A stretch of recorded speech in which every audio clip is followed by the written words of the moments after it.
broadcasting around the world. This is the Hard Asset Money Show. Your wealth, your money, your future.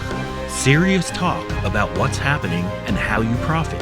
Hosted by Christian Briggs. Follow him on X at BMC_HAM.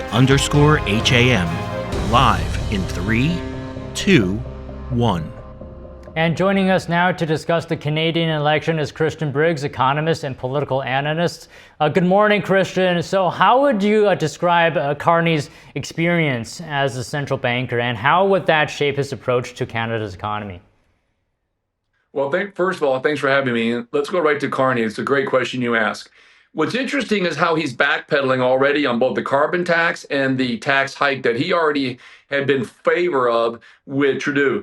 And what's interesting about the way he's backpedaling it is he's saying, no, that the carbon tax has been too decisive in a lot of ways. And also it kind of put a wedge between a lot of the conservative and liberal party members. There was a lot of pushback on that, but he did in favor want that, and now all of a sudden he's not wanting that because he knows it's a very unpopular tax, and that's what it is. It's a tax on all the hardworking people of Canada. But interesting, the second part to the question is, what will he do as far as policy goes? Because there is some time between now and the general election, and I think what he's going to try to do is try to look like he's more moderate, but at the end of the day, if you look at his policies in the past, he's very far left and liberal and probably one of the most progressive prime ministers that they've had in recent years. Can you talk to us about some of the policies in his past?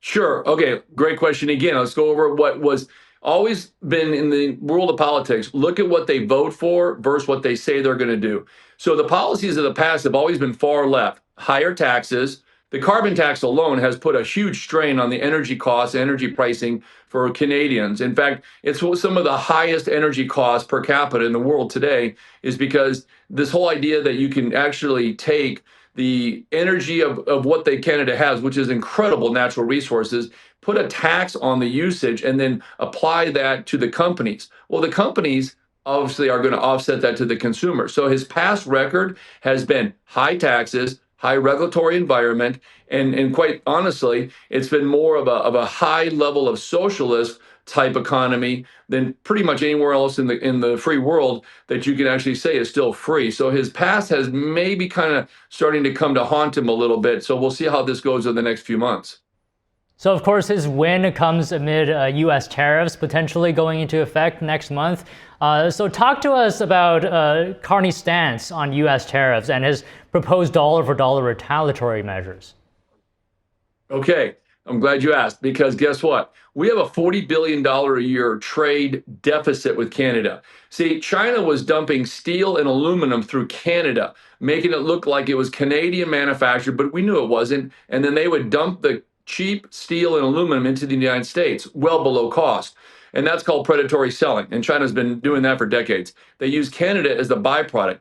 So Trump's tariffs, when he came out in the recent weeks saying, I'm going to start taxing Chinese steel and aluminum, what he was saying was, I'm taxing what's coming through Canada into the United States as a predatory selling.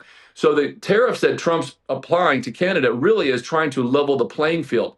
Now, I like how Carney is saying, oh, well, we're going to match it dollar for dollar. I don't think the economy of Canada, which is relying on the United States from the consumption side, is able to take on a $29 trillion economy. It's not going to happen.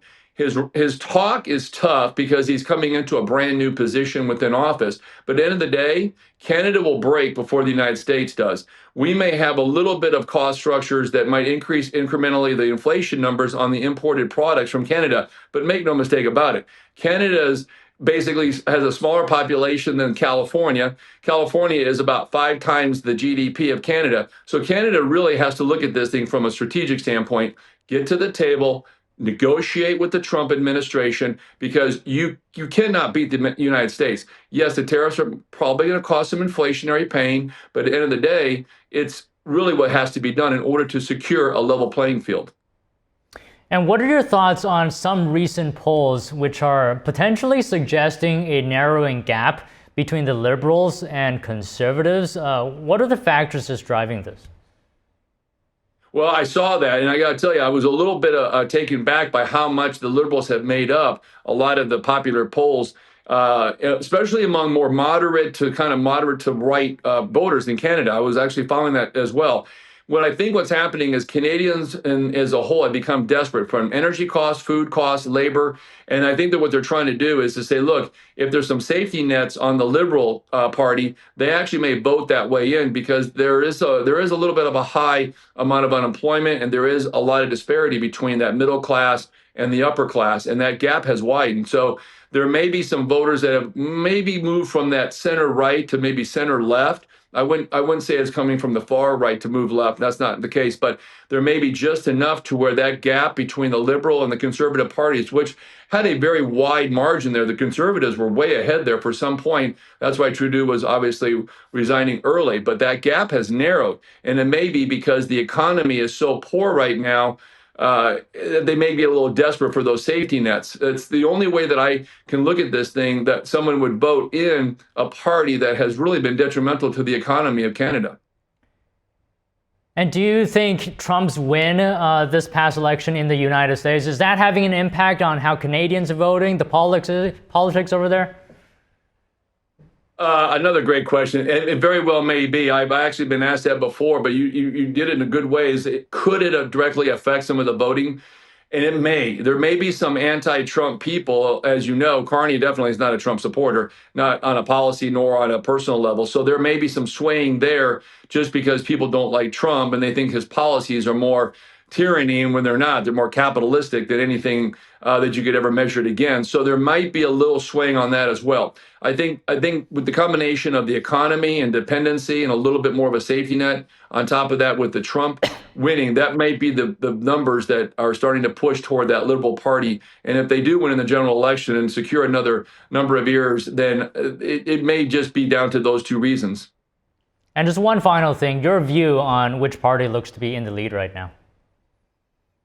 I think the momentum is in the Liberal Party right now, unless something detrimental happens or something that's monumental in a bad way against the Liberals. I think the Liberals may actually take this. Now, that doesn't mean the Conservatives aren't going to put a heck of a good fight and utilize actual analytic numbers about how Canada is today versus it was, say, 5 years ago or even 10 years ago. So there's going to be a lot of going back and forth. This is going to be a high-stakes tennis match going back and forth. And at the end of the day, my numbers right now are showing it's going to be a very, very tight race, and it may actually sway right now to the Liberals. But again, we've got a number of months before this actually happens. But right now, I think the Liberals may have just a little bit more momentum than the Conservatives. But again, it can change overnight. All right, Christian, as always, great to speak with you. Thank you very much. Thank you for having me. Let's take a look at how the rare coin market has skyrocketed in the past 2 to 3 years, specifically proof gold, and how their performance has done after Christian Briggs, CEO of Hard Asset Management, put an immediate buy recommendation in late 2019 on United States proof gold, specifically $20 St. Gaudens gold pieces, $20, $10, and $5 Liberty proof gold, and $10 and $5 Indian Head proof gold. According to PCGS Price Guide, an 1878 $1 J1553 RB grade proof 65 plus was valued at $2,250 in October 2023, and today it is worth $190,000, an astronomical rise of 8,344%. On September 2021, a 190710 cent grade proof 68 was valued at $7,750 according to PCGS Price Guide. Today it is valued at $100,000, rising 614% in that span.